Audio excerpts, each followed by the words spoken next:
নমস্কার।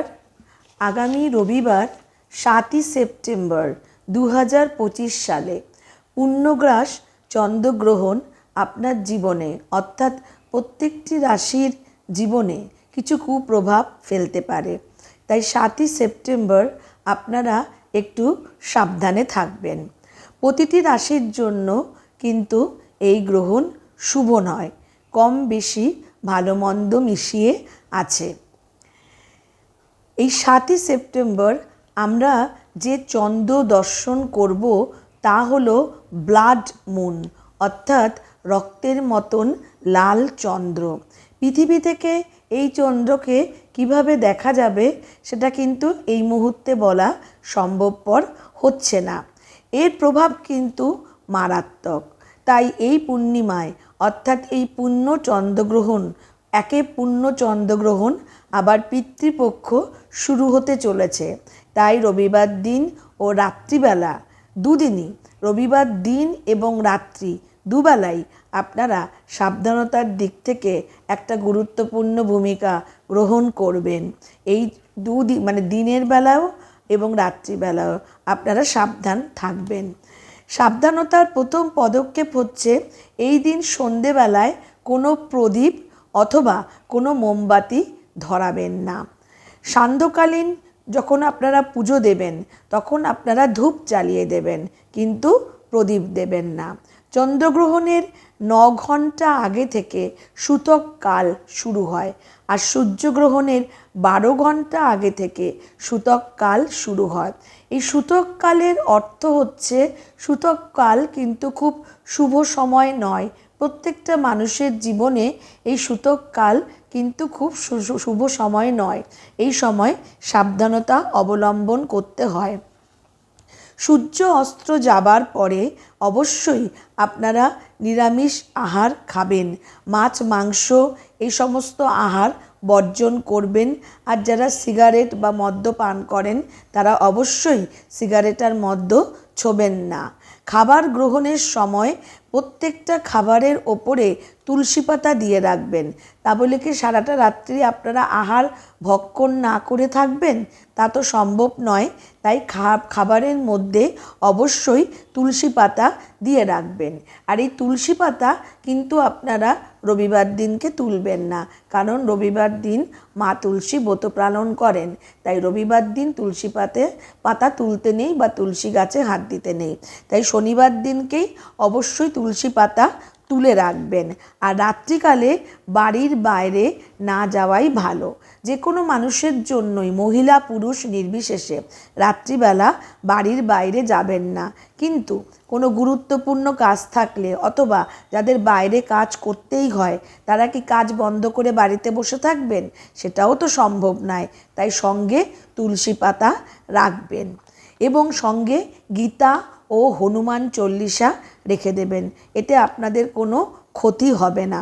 এই দিন ভগবত জয়ন্তী, তাই এই দিন ভগবত গীতা পাঠ করবেন। আর আপনার ইষ্টদেবতাকে স্মরণ করবেন। ইষ্টদেবতার নাম স্মরণ করে ইষ্টদেবতাকে রক্ষা করবার জন্য আবেদন করবেন। আর যদি এগুলোর কোনো কিছুই সম্ভব করতে না পারেন, তাহলে অন্তত 10 থেকে 20 মিনিট মেডিটেশন করবেন।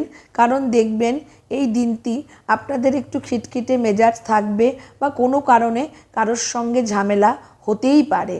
তাই এই দিনটি একটু সাবধানে থাকবেন। পারলে 20 মিনিট মেডিটেশন করবেন।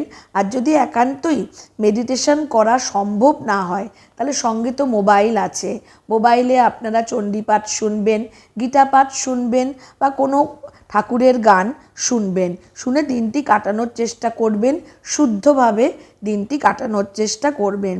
এই দিন আপনারা একটু মানসিক চাপ অবশ্যই উপলব্ধি করবেন, আমি এর আগে বলে দিলাম। আর গর্ভবতী মায়েরা যারা আছেন তারা কিন্তু সাবধানে থাকবেন। যখনই আপনারা দেখবেন গ্রহণ পড়ছে, গ্রহণের আগে খাওয়া দাওয়া কমপ্লিট করে নেবেন এবং গ্রহণ পড়ার পরে আপনারা টানটান হয়ে শুয়ে থাকবেন অথবা পা টানটান করে আপনারা বসে থাকবেন। কোনো কিছু কাটাকাটির মধ্যে যাবেন না। আর তাছাড়া এই গ্রহণ থেকে পরিত্রাণের আরেকটি উপায় হলো নাম জপ করা। নাম জপ তো আপনারা করতেই পারেন, এর জন্য 10 মিনিট সময় অন্ততপক্ষে দিতেই পারেন। চন্দ্র যাদের নিচস্থ অথবা চন্দ্র জন্মছকে যাদের ভালো নেই তারা কিন্তু একটু সাবধানে থাকবেন, এবং সেই ক্ষেত্রে চন্দ্রের বীজ মন্ত্র পারলে 108 বার পাঠ করবেন, না পারলে 28 বার 54 বার পাঠ করতে পারেন। আর চন্দ্রের এই বীজ মন্ত্রটি হলো ওং এং ক্লিং সোমায় নমঃ। ওং এং ক্লিং সোমায় নমঃ। দেখবেন স্ক্রিনের মধ্যে আমি মন্ত্রটা লিখে দিয়েছি। মাথা ঠান্ডা রাখবার অবশ্যই চেষ্টা করবেন। সাত্ত্বিক জীবনযাপন পালন করবেন। সাধারণভাবে যেভাবে চলা যায় আমি আপনাদের সেই নীতিগুলোই বলে থাকি। তাই সাধারণভাবে সাত্ত্বিক জীবন, নিষ্ঠার জীবন পালন করবেন। ঈশ্বরের ওপরের তো আর কিছু নেই। ঈশ্বরের আশীর্বাদ সবথেকে বড় আশীর্বাদ। তাই ঈশ্বরের আশীর্বাদ পাওয়ার অবশ্যই চেষ্টা করবেন। আর এই দিনকে আপনারা কালো পোশাক পরিধান করবেন না। নীল রং, নেভি ব্লু রং এই ধরনের পোশাকগুলো পরিত্যাগ করবেন। সাদা বস্ত্র পরার চেষ্টা করবেন।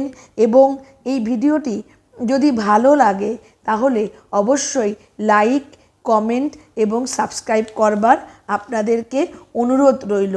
খুব ঘরোয়া পদ্ধতিতে, খুব সাধারণভাবে চন্দ্রগ্রহণের দিনটি আপনারা কিভাবে কাটাবেন সেটা আমি আপনাদের কাছে তুলে ধরলাম। আর সম্পূর্ণ চন্দ্রগ্রহণ থাকবে কিন্তু 3 ঘন্টা 30 মিনিট পর্যন্ত। চন্দ্রগ্রহণ শুরু হবে সেপ্টেম্বরের 7 তারিখে রাত্রিবেলা 9টা 57 থেকে, এবং পূর্ণগ্রাস চন্দ্রগ্রহণ রাত 11টা থেকে 12টা 23 পর্যন্ত থাকবে। তাই আপনারা সবাই সাবধানে থাকবেন, সুস্থ থাকবেন, ভালো থাকবেন, কোনো অনাচার করবেন না। সবার ওপরে ঈশ্বর সত্য, সুতরাং ভগবানের নাম করবেন। দেখবেন প্রত্যেকটা রাশির ওপর ভগবান ঈশ্বর মঙ্গলময় আপনাদেরকে সুখ প্রদান করবে, শান্তি প্রদান করবে, এবং নিষ্ঠার সাথে দিনটি পালন করবার চেষ্টা করবেন। যদি আমার এই ভক্তিমূলক আলোচনাটি বা আমার এই তথ্যাদি আপনাদের ভালো লাগে তাহলে লাইক, কমেন্ট আর সাবস্ক্রাইব করবার অনুরোধ রইল। কমেন্ট সেকশানে আপনারা আপনাদের ইষ্ট দেবতার নাম লিখে দেবেন। নমস্কার। তাহলে আজকে আমার এই আলোচনা আমি এখানেই শেষ করছি।